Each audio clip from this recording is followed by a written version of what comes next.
Puerto Rico is often portrayed as a tropical paradise, warm weather, stunning beaches, US territory benefits, and huge tax breaks for the wealthy. But behind the palm trees and postcard sunsets is a harsh reality that many outsiders never see. Living in Puerto Rico is becoming painfully expensive, especially for the people who call it home. From skyrocketing housing costs and overpriced groceries to unreliable infrastructure and a two-tier economy, the truth is far more complicated than the brochures suggest. While influencers and investors flock to the island for financial perks, everyday Puerto Ricans are being priced out of their own communities. So what's really driving up the cost of living in Puerto Rico, and why does no one seem to be talking about it? When people think about expensive places to live, Puerto Rico doesn't usually make the list, but it should. One of the biggest shocks for both newcomers and locals is the cost of basic necessities. On paper, Puerto Rico is part of the United States, but in practice, prices for everyday items can feel like you are living in Manhattan without the income to match. Start with groceries, a gallon of milk, a dozen eggs, even fruits and vegetables. Many of these staples cost significantly more than they do on the mainland. Why? It comes down to one major issue. Puerto Rico imports about 85% of its food, and those imports come with a heavy price tag, especially because of an obscure but powerful law known as the Jones Act. The Jones Act requires that all goods shipped between US ports, including to and from Puerto Rico, must be carried on US-built, US-owned, and US-crewed ships. This limits competition, inflates shipping costs, and ultimately makes everything from canned goods to clothing more expensive for Puerto Ricans. It's a law most Americans never heard of, but it has daily consequences on the island. Then there is electricity, which is among the most expensive in the entire United States. That's because Puerto Rico still relies heavily on imported oil to generate power. Combine that with aging infrastructure and the lasting effects of hurricanes, and the result is frequent blackouts, unstable supply, and painfully high utility bills. Many residents are forced to buy backup generators, a cost that can run into the thousands just to keep the lights on. Water and internet services don't offer much relief either. Tap water in some areas is unreliable, pushing many families to buy bottled water regularly, and while internet access is available, it's often inconsistent and still comes at a price comparable to or even higher than urban areas in the US mainland. So while Puerto Rico may look like paradise on the surface, the reality for many living here is a constant battle with inflated prices for life's most basic needs, a burden that falls hardest on the people least equipped to bear it. But it's not just food and utilities putting pressure on locals. Housing has become one of the biggest financial burdens. Let's break down how the real estate market is pricing people out of their own neighborhoods.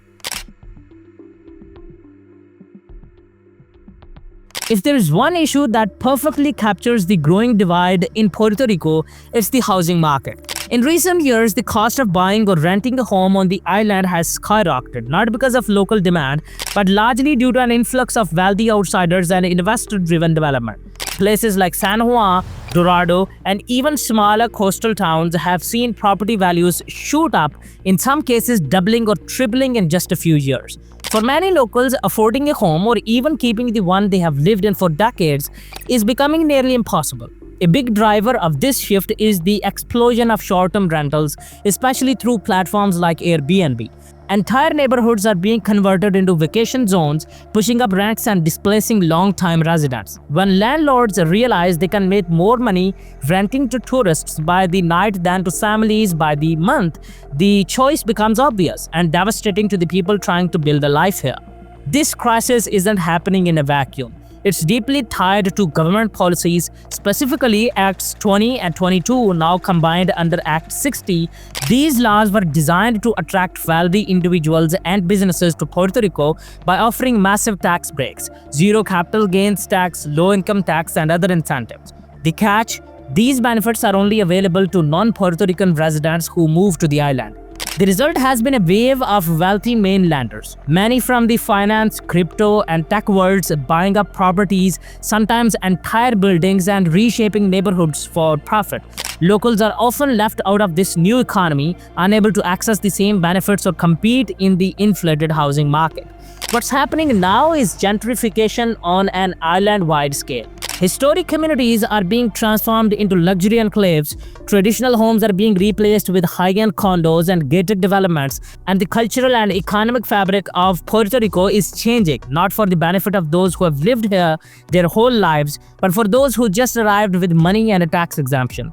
This isn't just a housing issue, it's a displacement issue, and unless something changes, Puerto Rico risks becoming a place where only outsiders can afford to live, while the people who made it home are pushed further to the margins.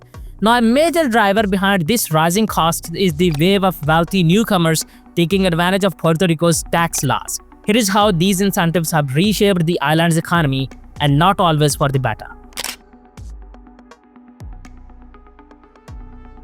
At the heart of Puerto Rico's affordability crisis is a pair of controversial tax laws. Act 20 and Act 22, now rebranded and merged under Act 60. These laws were marketed as a way to bring investment and innovation to the island, but in practice, they have created a divide between two very different realities. So what do these laws actually do? Act 20 offers tax breaks to businesses that export services from Puerto Rico, like marketing firms, software developers, or consulting agencies. Act 22, on the other hand, was designed for individual investors. It provides a zero capital gains tax on assets accrued after moving to the island, something you won't find anywhere else in the US. Together, under Act 60, these incentives have created a tax haven for the ultra-wealthy, but only if you're not from here. Since these laws went into effect, thousands of wealthy individuals, including crypto millionaires, hedge fund managers, influencers, and tech entrepreneurs have flocked to Puerto Rico. They get to live in paradise, pay almost no taxes, and operate within US legal protections, all while benefiting from a financial structure that locals are excluded from. The result is what many describes as a dual economy, one for locals where wages are low, costs are rising, and economic mobility is limited, and another for tax beneficiaries who bring their mainland incomes and inflate everything from real estate to restaurant prices. In many neighborhoods, it now feels like outsiders are living in luxury while locals are pushed to the edges of their own communities. This growing disparity hasn't gone unnoticed. Across the island, there has been mounting criticism and public backlash. Protesters have taken to the streets calling for the repeal of Act 60. Critics argue that instead of helping Puerto Ricans, the tax incentives are accelerating inequality, displacing residents, and reshaping the island's economy in a way that primarily benefits outsiders. Supporters claim the influx of capital is good for long-term development, but the numbers tell a different story. Puerto Rico's poverty rate remains high, wages remain stagnant, and the average citizen has seen little benefit from these policies. In short, these tax laws may have opened Puerto Rico to the world's wealthiest, but they have also opened a deep divide, one that many fear will only grow wider if the system isn't reformed. While tax breaks attract millionaires, the average Puerto Rican worker is barely scraping by. Let's look at how stagnant wages are colliding with skyrocketing expenses to deepen economic inequality. By the way, if you're still watching, consider subscribing. We're almost at 1K. One of the most stark realities of life in Puerto Rico is the gap between what people earn and what things cost. Despite the island being a US territory with its own unique status, the average median household income in Puerto Rico is significantly lower than on the mainland. In 2023, the median household income in Puerto Rico was around $22,000, which is less than half of the US mainland's median household income of approximately $70,000. This disparity means that for many Puerto Ricans, making ends meet is a constant struggle, especially when essential goods and services cost so much more than what they can afford. The most glaring example of this income-to-cost imbalance is seen in Puerto Rico's tourism, retail, and service sectors, which employ a significant portion of the population. Despite the influx of wealthy outsiders and tourism, wages in these industries have stagnated for years. The minimum wage, currently set at $8.50 an hour, hasn't kept pace with inflation or rising costs. Many workers rely on tips or side jobs just to get by, but even then, it's hard to afford the basics. This issue has become even more urgent in recent years, especially after the impact of Hurricane Maria in 2017, followed by the economic fallout of COVID-19. Both crises caused a massive disruption to the economy and hit local businesses hard. Prices for food, fuel, and housing began climbing, while jobs in traditional sectors were slow to return or offer meaningful pay raises. What used to be a relatively affordable place to live became one where even middle-class families felt squeezed. Inflation has accelerated since the pandemic, and prices for everyday items like groceries, utilities, and rent have surged without corresponding increases in wages. A working-class family in Puerto Rico may be earning the same wages that did a decade ago, but those wages now buy far less. Despite claims of economic recovery and growth from politicians and businesses, the reality is that poverty rates remain stubbornly high and inequality is worsening. Over 40% of Puerto Ricans live below the poverty line, and the gap between the wealthy and the rest of the population continues to grow. The benefits of so-called economic growth largely bypass everyday Puerto Ricans. The widening gap between wages and living costs creates a toxic cycle where many are left with fewer options, struggling to balance basic needs while watching prices spiral out of control. Even beyond wages and prices, everyday life here comes with hidden costs tied to broken infrastructure and unreliable public services. These problems aren't just inconvenient, they are expensive. One of the most glaring issues that makes living in Puerto Rico so expensive is its poor infrastructure. While the island has beautiful landscapes and is known for its charm, when it comes to the basics, roads, electricity, and public transit, things often fall short. Let's start with roads. In many parts of Puerto Rico, the road conditions are terrible. Potholes, crumbling asphalt, and a lack of proper signage are all too common.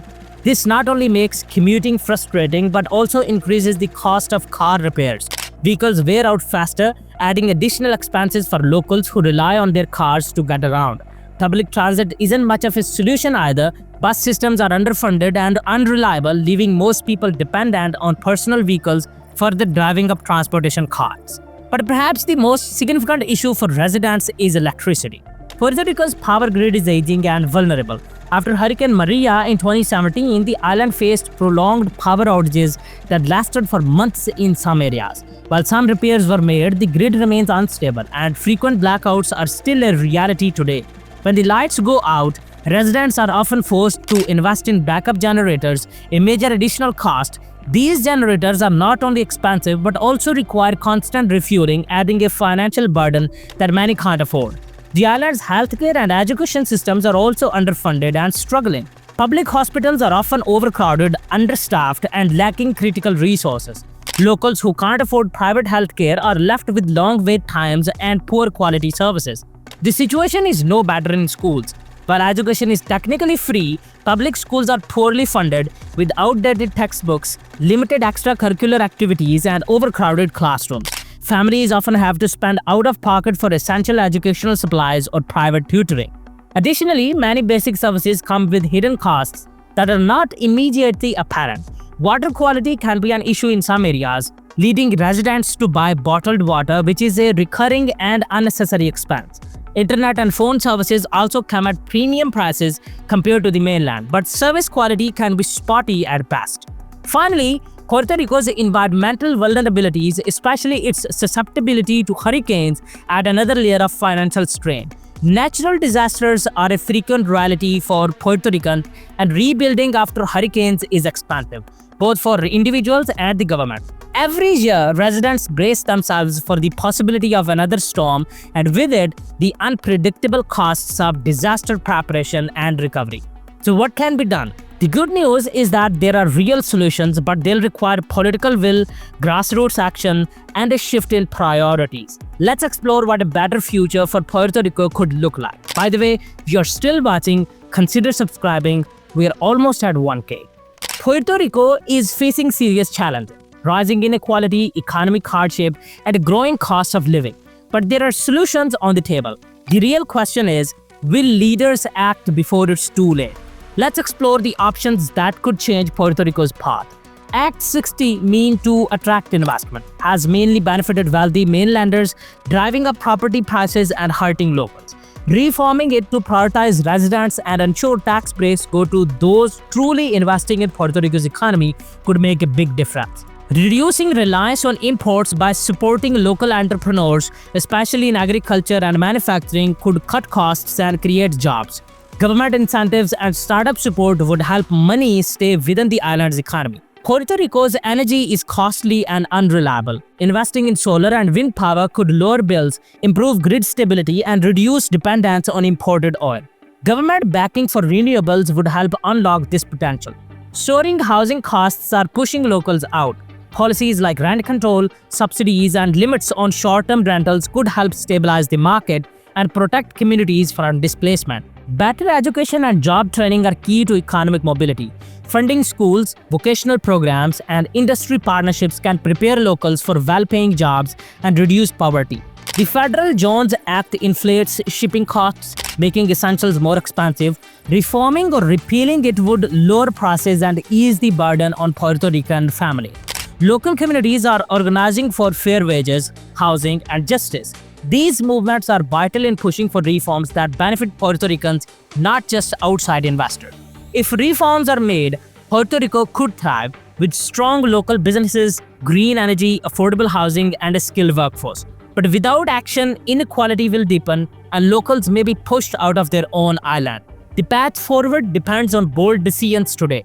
The island still has a chance to build a fair, prosperous future for everyone, locals and newcomers alike. And hey, we are very close to 1,000 subscribers. Your one sub can make the difference for this channel, so please consider subscribing. If you thought Puerto Rico was expensive, wait until you see what's happening in Hawaii. In this video, we break down why even millionaires struggle with the cost of paradise and how the local population is being pushed to the edge. Click here to watch, and thanks for watching, mate. Bye.